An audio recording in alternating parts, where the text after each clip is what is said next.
Hey, what's up? So you're interested in joining our Immerse community. I'm really excited about that, and I want to answer some questions that you probably have about our community. Are man buns mandatory? It's a really important question. There are some people in our community who would say, yes, man buns must be mandatory. You cannot show up if you don't have a man bun. But we value freedom at Immerse, so I've expanded that to 3 hairstyles. You can do the man bun, you can do a top knot, or you could do the oh-so-popular bro bun. All 3 of those are options.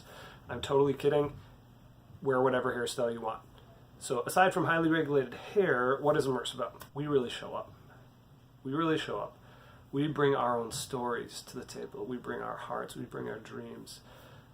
Sometimes we disagree about stuff, and we do that in a respectful way, full of honor.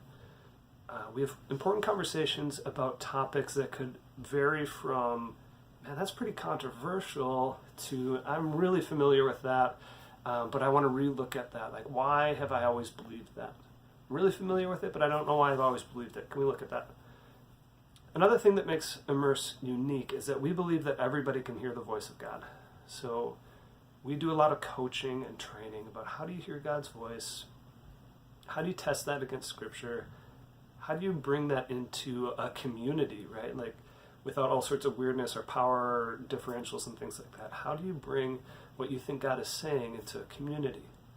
So we do a lot helping people through that process. Man, it can be frustrating, it can be hard, it can be a struggle, and we love those processes.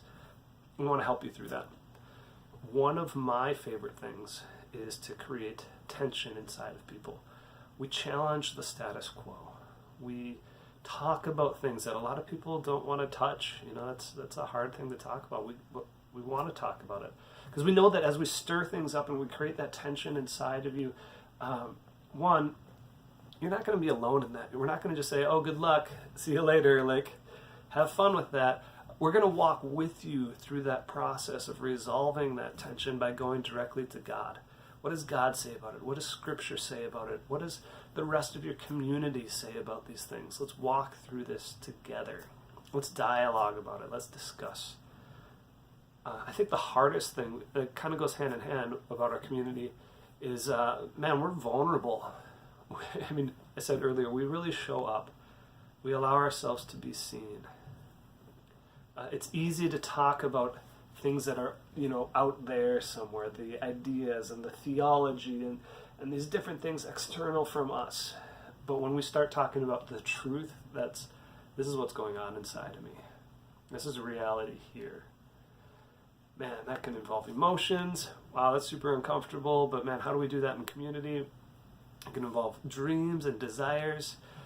Sometimes we have these deep, deep longings that maybe aren't getting met, but they're still really important to us, and we're thinking and feeling things that we think kind of disqualify us, put us on the outside of the Christian community. Like, how do we do that in community with each other? I think all those things have a place. On a practical level, here's what you can expect. 1, you can expect there to be snacks. Everybody loves some good snacks, right? We'll give you some chocolate or something to bribe you to be there. 2, you can expect a time of worship. 3, you can expect a time of silence. So this is when we listen to God. We listen to Him. He gets the first word on all these topics that we discuss. It can be uncomfortable for some people at first, but everybody warms up to it, and it's really a great time to hear what God has to say. You can expect a lot of very conversational, discussion-based teaching. You can expect a time where we're going to pray for each other. And finally, there's going to be just some time to hang out before and after so that you can get to know the people in our community. So hopefully that gives you a better idea of what you'd be getting into if you decided to join our Immerse community. I'd really love the honor of getting to know you.